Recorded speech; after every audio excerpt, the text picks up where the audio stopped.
I read the news so that you don't have to. Trump has threatened to cut off trade with Spain, but can he actually do that? You've probably heard about it, but in case you haven't, here is the headline. Spanish PM Pedro Sanchez calls US-Israeli war in Iran a disaster amid spat with Trump. The question, is this a diplomatic standoff or a geopolitical reality check? Because if the United States tries to punish Spain, it may actually be taking on the entire European Union. So in case you don't know what's happened, here's a quick 1-2. Let me run you down. Spain's Prime Minister Pedro Sanchez has publicly criticized the US-Israeli military action in Iran. He said it's a breach of international law and warned that you cannot respond to illegality with more illegality. He even compared the situation to the 2003 war in Iraq, saying conflicts like this can trigger terrorism, migration crises, and energy shocks.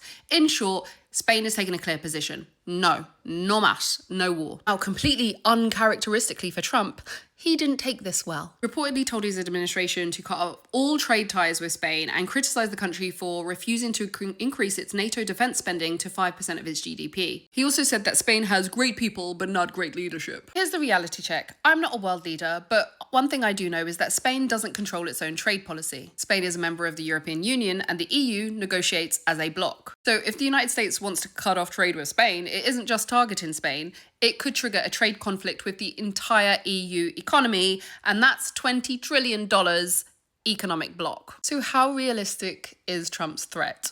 Honestly, not very. Here are the reasons why. Number one, legal barriers. The US has trade agreements with the EU. Targeting one member state directly could violate those agreements. Second is the economic reality. Spain exports things to America that Americans actually buy, like olive oil and wine and machinery. Cutting trade hurts both sides. Third is political escalation. If the EU punishes one EU country for a foreign policy disagreement, the EU could respond collectively. That's kind of the point of the EU. And then it quickly turns into like a transatlantic trade fight. But this is actually an important moment. It isn't just about Spain. It's about a bigger shift that we're seeing in global politics. Because for decades, the system has worked like this. The US leads and Europe's like a little lapdog generally following. But Spain is like, no, we're not doing that anymore. We don't agree. And we're going to say that we don't agree. So I don't think there are any Trump fans that follow me, but just in case there are, like, he can threaten all he wants, but geopolitically speaking, it's a lot harder than it sounds for him to make these kind of moves, because Spain isn't just Spain. Spain is Europe.